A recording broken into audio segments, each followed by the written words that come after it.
డెక్కన్ 9 న్యూస్కి స్వాగతం. భారతీయ జనతా పార్టీ షాద్నగర్ పట్టణ అధ్యక్షుడు కొరమోని హరి భూషణ్ పటేల్ నాయకత్వంలో షాద్నగర్ నియోజకవర్గ ఇన్ఛార్జ్ రాష్ట్ర కార్యనిర్వాహక సభ్యుడు అందే బాబయ్య, షాద్నగర్ నియోజకవర్గ ఓబీసీ మోర్చా కన్వీనర్ మల్చాల మురళి ముఖ్య అతిథిగా హాజరై ఈ రోజు బీసీ రిజర్వేషన్లకు మద్దతుగా ధర్నా కార్యక్రమం నిర్వహించారు.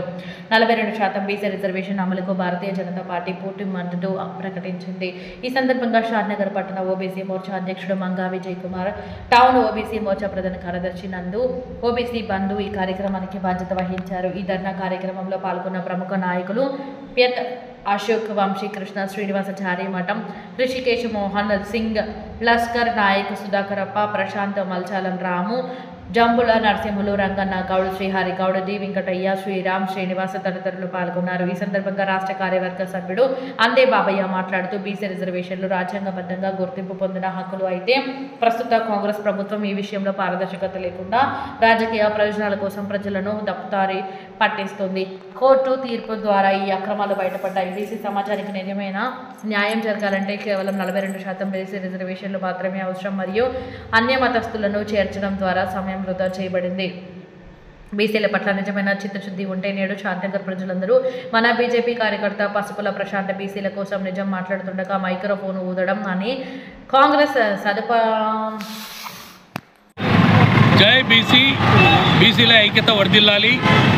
ఈరోజు ఏదైతుందో ఈరోజు ధర్నా రాష్ట్ర బీజేపీ పిలుపు మేరకు ధర్నా కార్యక్రమం నిర్వహిస్తున్నాము.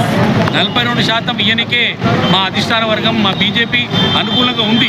కానీ కాంగ్రెస్ వాళ్ళు ఏదైతుందో 42% బీసీలకే కాకుండా ఇతరులకు కూడా ఇతరులకు చేర్చిన వల్ల మేము ఇయ్యలేకపోతున్నాం. మేము చెప్తున్నాం క్లియర్గా 42% బీసీలకే పొందుపరచండి, ఇయ్యనికే రెడీ ఉన్నాం. కానీ బీసీలు దారిద్ర్య రేఖ దిగువలో ఉన్నారు. మాకు తెలుసు, మా ప్రధానమంత్రి ఒక బీసీ బిడ్డ. ఇలా బీసీలకు పెద్దపీట వేస్తున్నటువంటి ఇలా మా బీజేపీ ప్రభుత్వం, బీజేపీ పార్టీ కనుక అందులో కొంతమంది అగ్రవర్ణాలను లేదా అక్కడ రిజర్వేషన్కు సంబంధం లేని వాళ్ళను చేర్చినందుకు మేము రిజర్వేషన్కి అనుకూలంగా మేము ఇవ్వడం లేదు. కనుక మేము ఇవాళ చెప్తా ఉన్నాం, ఇవాళ మొత్తం యావత్ బీసీ సంఘాలకు, బీసీ నాయకులకు తప్పకుండా మా మద్దతు మీకు ఉంటుంది. 42% బీసీలకు ఇవాళ రాష్ట్ర ప్రభుత్వము, కాంగ్రెస్ ప్రభుత్వము 42% బీసీలకే ఆయన కేటాయిస్తే తప్పనిసరిగా మేము విధిగా రెడీ ఉన్నాం. ఇవాళ మేము మా రాష్ట్రపతికి, మా నరేంద్ర మోడీకి మేము చెప్తా ఉన్నాము, తప్పనిసరిగా బీసీలకే 42% కేటాయిస్తే ఇతరులను చేర్చకుండా, ఇతరులను చేర్చినందుకే మేము ఇవ్వడం లేదు. కనుక వాళ్ళని చేర్చినట్టయితే తప్పకుండా మేము అనుకూలంగా 42% కాదు, ఇంకో శాతం ఎక్కువకి రెడీ ఉన్నాం. కనుక బీసీల ఐక్యత ఉండాలి. ఇలా గ్రామాలలో బీసీలు దారిద్ర్య రేఖకు దిగువన ఉన్నారు.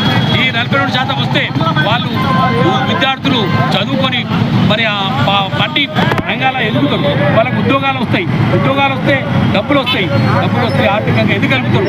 ఆ దిశగా బీసీలకు అనుకూలంగా ఉండాలని మేము కూడా తప్పనిసరిగా మా బీజేపీ పిలుపు మేరకు మేము కూడా బంద్లో పాల్గొని బంద్ను ఇలా విజయవంతం చేసి బంద్లో పాల్గొంటున్నటువంటి మా బీజేపీ కార్యకర్తలకు తప్పనిసరిగా మేము బీసీ రిజర్వేషన్ ఈయనకి అనుకూలం ఉన్నాము, తప్పనిసరిగా ఇచ్చి తీరుతాం.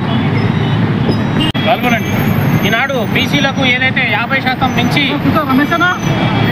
ప్రతిపాదన పెట్టిందో ఈ హైడ్రామా కాంగ్రెస్ పార్టీ తెలంగాణ ప్రజలకు మోసపూరితమైనటువంటి హామీలు ఇవ్వడము, తెలంగాణ ప్రజలను మోసం చేయడము మొదటి నుంచి ఆనవాయితీగా వస్తున్నదే. ఇది కాంగ్రెస్ ప్రభుత్వం యొక్క ఈ స్థానిక ఎలక్షన్లను దృష్టిలో ఉంచుకొని ప్రజల దృష్టిని వాళ్ళు ఇచ్చిన 6 గ్యారెంటీలను దృష్టి మళ్లించడానికి ఈనాడు 42% రిజర్వేషన్లు ఏదైతే పెట్టారో ఇది చట్టబద్ధంగా ఇది నెరవేరదని తెలిసి కూడా దాన్ని మరి ఇతర మతస్థులను అందులో కలపడము, బీసీలకు ఓట్లతో గద్దెనెక్కి ఈరోజు బీసీలకు అన్యాయంగా బీసీల యొక్క ఓట్లతో కేవలం మీరు కుర్చీలలో కూర్చొని ఈరోజు బీసీలకు వ్యతిరేకంగా చట్టాన్ని అమలు చేయాలని ధర్నాలు చేయడము, మీరే దొంగలు, మీరే దొరల్లా వ్యవహరిస్తూ ఉన్నారు. ఇక్కడ మరి ఈ తెలంగాణ ప్రజల, అమాయక ప్రజలను మరి ఈ బీసీల యొక్క మనోభావాలను దెబ్బతీసే విధంగా మీరు చుట్టా తయారు చేయడము, మరి స్థానిక ఎలక్షన్లో ఇక్కడ మన యొక్క ప్రజల మధ్యలోనే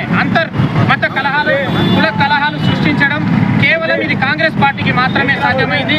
మరి ఈనాటి స్థానిక ఎలక్షన్లు వస్తున్న తరుణంలో ఇలాంటి ఒక ప్రతిపాదన, ఒక పటిష్టమైనటువంటి ప్రణాళిక లేకుండా, ఎటువంటి అవగాహన లేని ఈ యొక్క బీసీ రిజర్వేషన్ 42% పెట్టడం అనేది కూడా, ఎటువంటి అవగాహన లేని ముఖ్యమంత్రి గారు, అవగాహన లేని కాంగ్రెస్ నాయకులు ఈరోజు బీసీల మనోభావాలతో ఆడుకోవడం అనేది ఈ తెలంగాణ ప్రజలను మోసం చేయడమే కాక, స్థానిక ఎలక్షన్లలో ప్రతి గ్రామంలో ఈరోజు చూసినట్టయితే కులాల మధ్యలో వివాదాలు సృష్టించినటువంటి రిజర్వేషన్లు. మరి ఈ యొక్క వాతావరణాన్ని దయచేసి తెలంగాణ ప్రజలు అర్థం చేసుకోవాలా. ఈ కాంగ్రెస్ కుట్రను వ్యతిరేకిస్తూ బీసీ ఏదైతే ప్రతి సంవత్సరానికి 20,000 రూపాయలు, 20,000 కోట్ల రూపాయలు అంటే 2 సంవత్సరాలు వీళ్ళ పాలన పూర్తి అయినా 40,000 కోట్ల రూపాయలు బీసీలకు చెందాల్సిన ఏదైతే ఎలక్షన్ ముందు మాటిచ్చారో మరి ఇప్పటి వరకు కూడా అది నెరవేరలేదు. మరి వీటన్నిటి మీద కూడా స్పష్టంగా ప్రజలకు తెలియాల్సిన బాధ్యత కాంగ్రెస్ ప్రభుత్వానికి ఉంది.